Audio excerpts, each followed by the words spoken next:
Maharashtrashahi news Marathi, बातमी मागची बातमी, शोध सत्याचा। गेली 10 वर्षांपासून आपल्या 24 तास सेवेत असलेले अत्यावश्यक व तत्पर सेवा देणारे माऊली ॲक्सिडेंट व मल्टीस्पेशलिस्ट हॉस्पिटल आळेफाटा डिजिटल यंत्रसामुग्रीसह आपल्या सेवेत सदैव तत्पर। वेदनारहित उपचार हाच आमचा विचार। सर्व सुविधायुक्त अत्याधुनिक अस्थिरोग विभाग, मेडिसिन विभाग, मेंदू मनके विकार विभाग, जनरल सर्जरी विभाग, स्त्रीरोग विभागासह सुसज्ज ऑपरेशन थिएटर्स, अंतरुग्ण बाह्यरुग्ण विभाग, सर्व सुख सुविधा असणारे अतिदक्षता विभाग, सुसज्ज operation theatres, emergency medical service, digital X-ray, computerised pathology laboratory, जलद ॲम्ब्युलन्स सेवा उपलब्ध। आमचा पत्ता मातोश्री प्लाझा आळेफाटा, पुणे नाशिक रोड, तालुका जुन्नर। संपर्क doctor Mahadev Wani, director Mauli hospital Alephata, 99 70 96 22 59 व 88 88 73 14 14। आताची सर्वात मोठी धक्कादायक बातमी संगमनेर तालुक्याच्या पठार भागातून येतेय।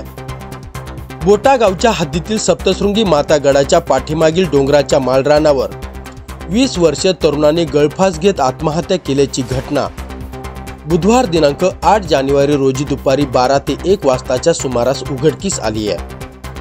बोटा गावच्या हद्दीतील एक महिला दुपारच्या सुमारास जनावरांच्या गोवऱ्या गोळा करण्यासाठी डोंगरावरती गेली असता त्या ठिकाणी तिला मृत अवस्थेत तरुणाचा मृतदेह आढळून आला।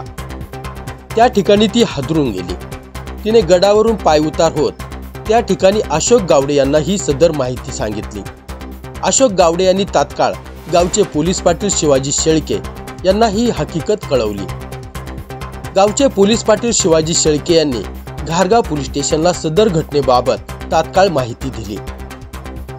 घारगाव पोलीस स्टेशनला माहिती मिळताच घारगाव पोलीस स्टेशनचे पोलीस निरीक्षक दिगंबर भदाने, पोलीस उपनिरीक्षक मरभळ, पोलीस सुभाष बोडखे, पोलीस प्रमोद गाडेकर यांनी तात्काळ घटनास्थळ गाठले।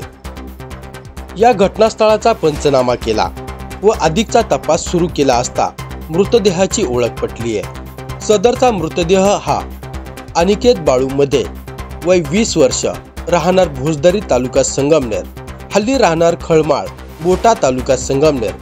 परंतु हा तरुण लहानपणापासून त्याचे मामा राहणार पळशी, वनकुटे, तालुका पारनेर येथे वास्तव्यास असल्याची खात्रीशीर माहिती मिळाली।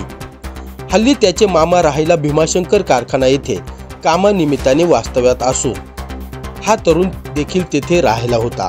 तेथून तो वडिलांकडे कामानिमित्त आला असल्याची माहिती मिळाली, परंतु तो परतला नाही। या तरुणाचे मृतदेहाचे शवविच्छेदन घटनास्थळी करण्यात आले।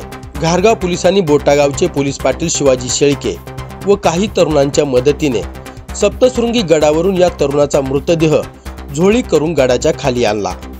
बोटा गावातील स्मशानभूमीत या तरुणाच्या नातेवाईकांच्या उपस्थितीत अंत्यविधी पार पडला आहे। परंतु या 9 तरुणाने इतके टोकाचे पाऊल का उचलले?